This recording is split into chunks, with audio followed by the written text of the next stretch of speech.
ನಮಸ್ಕಾರ ಸ್ನೇಹಿತರೆ. ಈ ಮಧ್ಯಮದ ವರ್ಗದ ಜನರು ಅತಿ ಹೆಚ್ಚು ಸಾಲಗಳಲ್ಲಿ ಮುಳುಗಿ ಒದ್ದಾಡ್ತಾರೆ.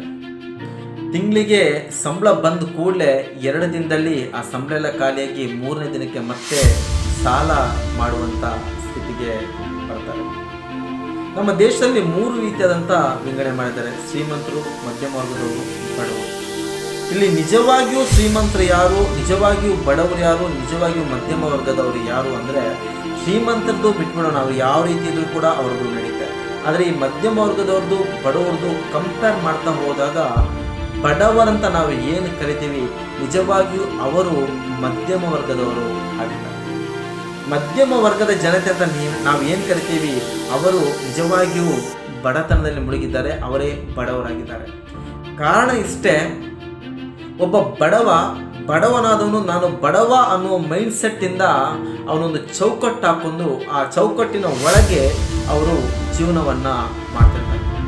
ಉದಾಹರಣೆಗೆ ವಾರಕ್ಕೆ ಗಂಡ ಒಂದು 3,000 ರೂಪಾಯಿ ದುಡಿದ್ರು, ಹೆಂಡತಿ ಒಂದು 2,000 ರೂಪಾಯಿ ದುಡಿದ್ರು, ವಾರಕ್ಕೆ 5,000 ರೂಪಾಯಿ ದುಡಿದ್ರು, ತಿಂಗಳಿಗೆ 20,000 ರೂಪಾಯಿ ದುಡಿದ್ರು ಕೂಡ ಆ 20,000 ರೂಪಾಯಲ್ಲಿ ಅವರು ಒಂದು 3,000 to 4,000 ರೂಪಾಯಿ ಉಳಿತಾಯ ಮಾಡೋ ರೀತಿಯಲ್ಲಿ ಅವರು ಯೋಚನೆಯನ್ನು ಮಾಡ್ತಾರೆ. ಕಾರಣ ನಾವು ಬಡವರು ಅನ್ನೋ ಚೌಕಟ್ಟಿನೊಳಗೆ ಅವರು ಹೋಗ್ತಾರೆ. ಒಂದು ಶರ್ಟ್ ತಗೊಳಕ್ಕೆ ಹೋದರೆ 1,000 ರೂಪಾಯಿ ಶರ್ಟ್ನ ಬೆಲೆ ಇತ್ತಂದರೆ ಬೇಡ, ನಾನು ಬಡವ, 300 ರೂಪಾಯಿ ಶರ್ಟ್ ನನಗೆ ಸಾಕು ಅನ್ನೋ ಮಟ್ಟಿಗೆ ಅವರು ಮೈಂಡ್ಸೆಟ್ಗೆ ಬರ್ತಾರೆ. ಒಂದು ಚಪ್ಪಲಿ ತಗೊಳಕ್ಕೆ ಹೋದರೆ 500 ರೂಪಾಯಿ ಚಪ್ಪಲಿ ಬೆಲೆ ಇದ್ದರೆ ಬೇಡ, ನಾನು ಬಡವ, ನನಗಿದು ಬೇಡ, ನನಗೆ 100-105 ರೂಪಾಯಿ ಚಪ್ಪಲಿ ಸಾಕು ಅನ್ನೋ ಮೈಂಡ್ಸೆಟ್ಗೆ ಬರ್ತಾರೆ. ಅನೇಕ ಜನರಲ್ಲಿ ಮಧ್ಯಮ ವರ್ಗದ ಕೈಯಲ್ಲಿ 40,000-50,000 ರೂಪಾಯಿ ಫೋನ್ಗಳಿರುತ್ತೆ. ಅದೇ ಬಡವರ ಕೈಯಲ್ಲಿ ಅನೇಕ ಜನರು ಇವತ್ತು ಕೂಡ ಕೀಪ್ಯಾಡ್ ಸೆಟ್ಟಲ್ಲಿ ಜೀವನವನ್ನು ತರ್ತಾರೆ. ಕಾರಣ ನಾನು ಬಡವ, ನನಗದು ಬೇಡ, ನನ್ನ ಬಡತನದ ಚೌಕಟ್ಟಿನೊಳಗೆ ನನ್ನ ಸಂಸಾರವನ್ನು ನಾನು ತಗೊಂಡು ಹೋಗಬೇಕು, ನಿಭಾಯಿಸಬೇಕು ಅನ್ನೋ ಮೈಂಡ್ಸೆಟ್ಗೆ ಅವರು ಬಂದಿದ್ದರಿಂದ ಅದ್ರ ಒಳಗೆ ಅವರು ಜೀವನವನ್ನು ಮಾಡಿರ್ತಾರೆ. ಸಾಲಗಳನ್ನು ಅತಿ ಹೆಚ್ಚಾಗಿ ಮಾಡಿದ್ದಾರೆ. ಇವತ್ತು ಕೂಡ ಬಡವ್ರ ಮನೆಗೆ ಹೋಗಿ ಅವ್ರ ಮನೆಯಲ್ಲಿ ದೊಡ್ಡದಾಗಿ LED TV ಇಲ್ಲದೆ ಇರ್ಬೋದು, ಫ್ರಿಜ್ ಇಲ್ಲದೆ ಇರ್ಬೋದು, ವಾಷಿಂಗ್ ಮಿಷಿನ್ ಇಲ್ಲದೆ ಇರ್ಬೋದು, ಇಲ್ಲ ನೆಲಕ್ಕೆ ಟೈಲ್ಸ್ ಹಾಕದೇ ಇರ್ಬೋದು, ಇಲ್ಲ ಸ್ಲ್ಯಾಪ್ ಇಲ್ಲದೆ ಇರ್ಬೋದು, ಅಂಚಿನ ಮನೆ ಇರ್ಬೋದು, ಸೀಟ್ ಮನೆ ಇರ್ಬೋದು. ಆದರೆ ಅವರು ಸಾಲ ಮುಕ್ತವಾಗಿ ಜೀವನವನ್ನು ನಡೆಸುತ್ತಾರೆ.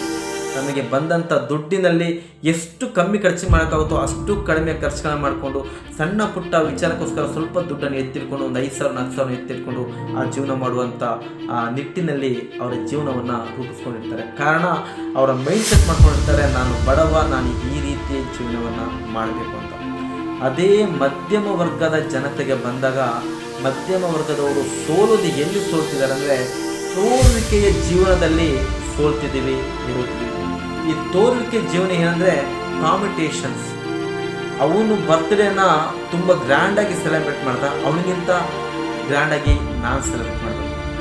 ಅವ್ರ ಕೈಲಿ ಗ್ರ್ಯಾಂಡಾಗಿರೋ ಫೋನ್ ಇದೆ, ನನ್ನ ಕೈಲಿ ಕೂಡ ಅಷ್ಟೇ ಅದಕ್ಕಿಂತ ಕಾಸ್ಟ್ ಆಗಿರೋ ಫೋನ್ ಇದೆ.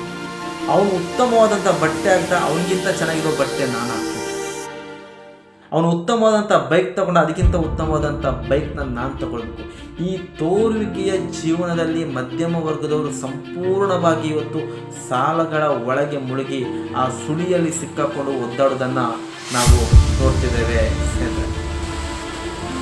ಯಾಕೆ ಈ ರೀತಿ ಆಗುತ್ತೆ ಅಂದರೆ ಆ ಖರ್ಚಲ್ಲಿ ಒಂದು ಮಿತಿ ಇಲ್ಲದೆ ಇರುವುದು. ತಿಂಗಳಿಗೆ 50,000 ರೂಪಾಯಿ ದುಡಿತಾರೆ ಅಂದರೆ 75,000 ರೂಪಾಯಿಯ ಕಮಿಟ್ಮೆಂಟ್ಗೆ ಅವರು ಹೋಗಿರ್ತಾರೆ. ಕಾರಣ ಅವ್ರ ಮನೇಲಿ ಫ್ರಿಜ್ ಬಂತು, ನಮ್ಮ ಮನೇಲಿ ಫ್ರಿಜ್ ಬೇಕು, ಅದಕ್ಕೆ ಸಾಲ ತಗೋ.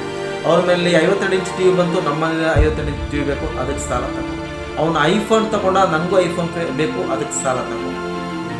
ಅವನು ಬೈಕ್ ತಗೊಂಡ, ನಾನು ಬೈಕ್ ತಗೊಳ್ಬೇಕು, ಅದಕ್ಕೆ ಸಾಲ ತಗೋ. ಈ ಪ್ರತಿಯೊಂದು ವಿಚಾರಗಳು ಕೂಡ ಮಧ್ಯಮದ ವರ್ಗದವರು ಏನೇನು ಅವರ ಮನೆಯಲ್ಲಿ ಉಪಕರಣಗಳಾಗಿದೆ, ಏನೇನು ಅವರು ಬಳಸ್ಕೊಂಡಿದೆ ಅದೆಲ್ಲವೂ ಕೂಡ ಸಾಲದ ಮೂಲಕ ಅವರು ಪಡಿತಾ ಇರ್ತಾರೆ. ಒಂದು ಸಾಲದ ಮೇಲೆ ಇನ್ನೊಂದು ಸಾಲ, ಒಂದು ಸಾಲದ ಮೇಲೆ ಇನ್ನೊಂದು ಸಾಲ. ಯಾಕಂದರೆ ಈ ಮಧ್ಯಮ ವರ್ಗದವರು ಬಡವರು ಅಂತ ಆ ಮೈಂಡ್ಸೆಟ್ಗೆ ಬಂದಿರಲ್ಲ, ಶ್ರೀಮಂತರು ಅಲ್ಲ, ಬಡವರು ಅಲ್ಲ, ಶ್ರೀಮಂತರು ಆ ಮಧ್ಯದಲ್ಲಿ ಜೀವನವನ್ನು ನಡೆಸಿರ್ತಾರಲ್ವ. ನಾನು ಯಾರಿಗಿಂತಲೂ ಕಮ್ಮಿ ಇಲ್ಲ, ನಾನು ಯಾರಿಗಿಂತಲೂ ಕೆಳಗಾಗಲ್ಲ. ಈ ವಿಚಾರಗಳಿಂದ ಆ ಮಧ್ಯಮ ವರ್ಗದವರು ನಿಜವಾಗಿಯೂ ಸಾಲಗಳಿಗೆ ಮುಳುಗಿ ಬಡವರಾಗ್ತಿದ್ದಾರೆ. ಆ ಬಡವರು ಅಂತ ನಾವು ಏನು ರೇಖೆ ಹಾಕೊಂಡಿದ್ದೀವಿ ಅವರು ಆ ಬಡತನದ ಚೌಕಟ್ಟಿನ ಒಳಗೆ ಜೀವನ ಮಾಡೋದ್ರಿಂದ ಅವರು ಮಧ್ಯಮ ವರ್ಗದಲ್ಲಿ ಇದ್ದಾರೆ. ಇವತ್ತು ನೀವು 10 ಲಕ್ಷ ಸಾಲ ಮಾಡಿದ್ರಿ ಅಂದರೆ ಆ 10 ಲಕ್ಷ ಸಾಲ ತೀರಿಸುವಾಗ ನೀವು 25 ಲಕ್ಷ ಸಾಲ ತೀರಿಸಂತಾಗಿರುತ್ತೆ. ಆ ಬಡ್ಡಿ ಅಸಲುಗಳು ಎಲ್ಲ ಸೇರಿ ಅಲ್ಲಿ 15 ಲಕ್ಷ ನೀವು ಬಡ್ಡಿಯನ್ನು ಕಟ್ಟಬೇಕಾಗಿ ಬಂತು. ಅದೇ ಆ ಬಡವರಲ್ಲಿ ಆ ಸಾಲದ ಬಡ್ಡಿ ಆಗಿರ್ಬೋದು ಇಂಥ ವಿಚಾರಗಳು ಯಾವುದೂ ಇರಲ್ಲ. ಅವರ ದುಡಿಮೆಯಲ್ಲಿ ಅವರು 1% 2% ಉಳಿತಾಯ ಮಾಡಿಕೊಂಡು ಅವರು ಜೀವನವನ್ನು ಮಾಡ್ಕೊಂಡಿರ್ತಾರೆ. ಇದನ್ನು ಯಾವ ರೀತಿ ಸರಿಪಡಿಸಬೇಕು ಅಂದರೆ ಮೊದಲನೇದಾಗಿ ಈ ತೋರಿಕೆಯ ಜೀವನವನ್ನು ಬಿಡಬೇಕು. ನಮ್ಮ ಜೀವನವನ್ನು ಇನ್ನೊಬ್ಬರ ಜೀವನಕ್ಕೆ ನಾವು ಯಾವಾಗ ಹೋಲಿಕೆ ಮಾಡ್ತೀವಿ, ಹೋಲಿಸ್ಕೊಳ್ತೀವಿ, ಆಗ ಖಂಡಿತವೇ ನಾವು ಅವ್ರಿಗಿಂತ ಮೇಲೆ ಹೋಗ್ಬೇಕಂತ ಯೋಚನೆ ಮಾಡ್ತೀವಿ. ಆದರೆ ಸಾಲಗಳಲ್ಲಿ ಅವ್ರಿಗಿಂತ ನಾವು ಕೆಳಗೆ. ಒಂದು ಉತ್ತಮವಾದಂಥ ಮಾತನ್ನು ನಮ್ಮ ಹಿರಿಯರು ಹೇಳಿದ್ದಾರೆ ಸರ್, ಹಾಸಿಗೆ ಇದ್ದಷ್ಟೇ ಕಾಲು ಚಾಚುವಂತ. ಆ ಹಾಸಿಗೆ ಇದ್ದಷ್ಟೇ ಕಾಲು ಚಾಚುವುದನ್ನು, ಆ ಗುಣವನ್ನು ಪ್ರತಿಯೊಬ್ಬರು ಕೂಡ ಕಲ್ತ್ಕೊಂಡಾಗ ಖಂಡಿತ ಯಾವ ವ್ಯಕ್ತಿ ಕೂಡ ಸಾಲಕ್ಕೆ ಒಳಗಾಗಲ್ಲ, ಸಾಲದ ಗುಂಡಿಗೆ ಬೀಳಲ್ಲ.